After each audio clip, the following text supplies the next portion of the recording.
Seth রোলিন্সকে হারিয়ে world heavyweight champion হতে পারেন হলিউড সুপারস্টার দ্য রক।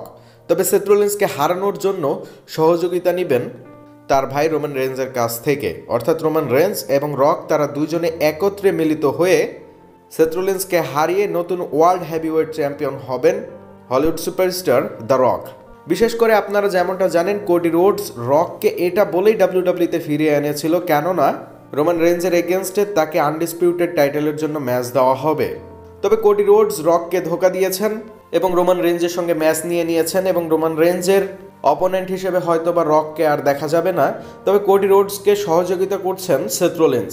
আর যেহেতু রক ফিরে এসেছিলেন চ্যাম্পিয়নশিপ ম্যাচ লড়বার জন্য, আর যেহেতু রোমান রেঞ্জের সঙ্গে ম্যাচ হবে না, তো এমনটা হতেই পারে রেসলমেনিয়ার জন্য সেথ রোলিন্সকে ওয়ার্ল্ড হেভিওয়েট চ্যাম্পিয়নশিপের জন্য রক চ্যালেঞ্জ করে সেথ রোলিন্স এবং রকের মধ্যে ওয়ার্ল্ড হেভিওয়েট চ্যাম্পিয়নশিপ ম্যাচ দেখা যাবে।